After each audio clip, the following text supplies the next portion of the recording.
he taught us everything that we needed to know about Islam. And that company of Khilafat is such a blessing that then our children, we made sure that they also grew up going to his classes. He used to have children's class, he used to have Urdu class, he used to have various other classes that he used to run, Quran class.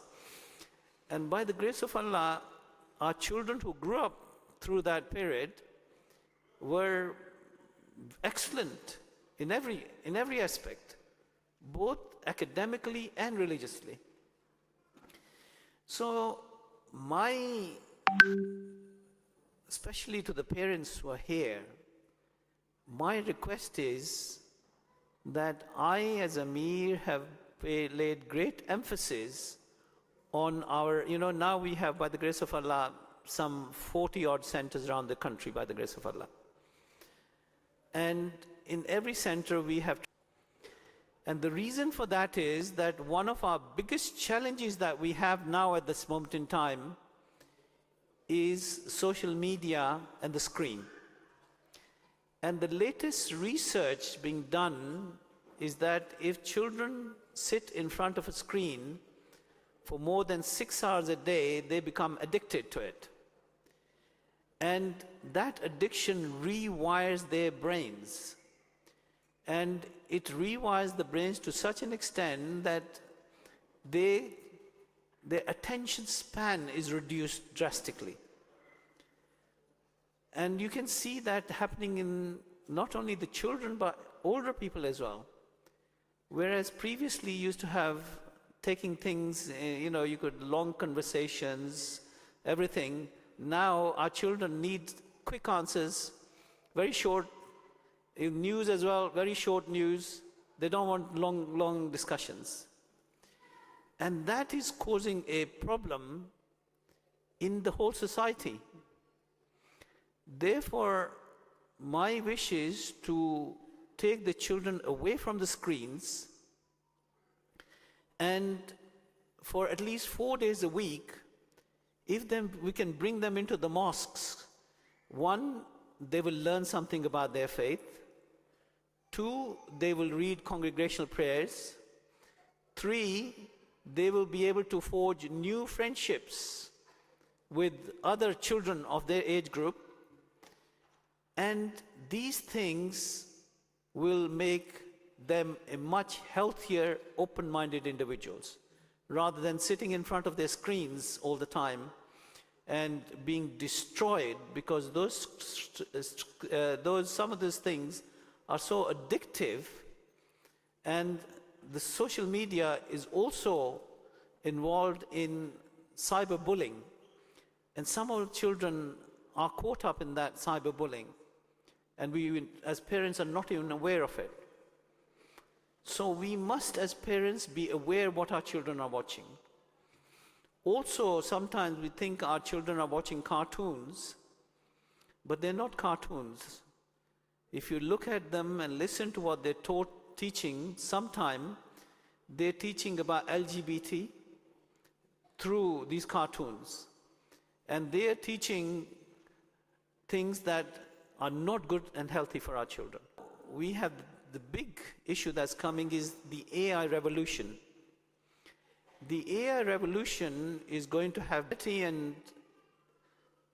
and falsehood will be completely blurred.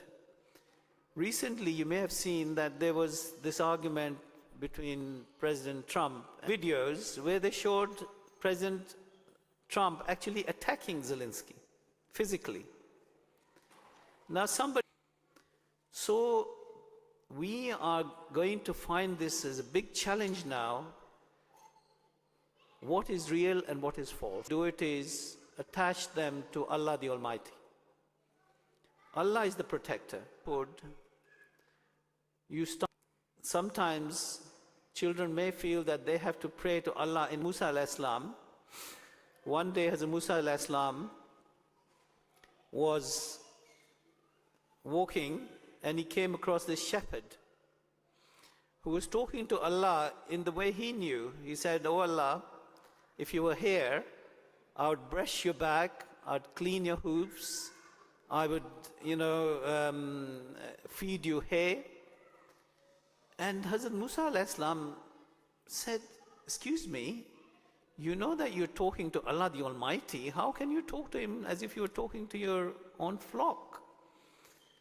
And Allah immediately intervened and said, Musa, I was enjoying the conversation with my man. How dare you intervene? Therefore, you can talk to Allah in any way you like. The children who are sitting here, I say to you from tonight, pray to Allah for yourself. Say to Allah, Allah, make me into a good human being. Make me into a good Ahmadi Muslim so that I become an example for everyone. And there's going to be good people and bad people. I know, I often hear about, people doing things in Urdu and sometimes doing things in English. Something is happening in a bad way, let me know. I'll deal with it immediately. But we should think about our children first, walk directly with Allah the Almighty. And we should feel the love of Allah. When a child is born, why do we do azan? I promise you that these young children, we have to make sure that we don't teach them as just children, but give them respect, inculcate good humanity in them from a very early age. And then inshallah you will see that we will have new generation coming through who think very different to the way we were brought up. And they will be the next leaders of our world, inshallah. So finally, I would like to say that we are, as a Jamaat, very blessed with the institution of Khilafat. We should regularly listen to Hazur's instructions, because that's what binds us together. And his directives, if you listen to some of the question and answer session he has with people from different parts of the world, you'll find them extremely informative. You will find that he's able to address all the contemporary issues that people are facing in this society.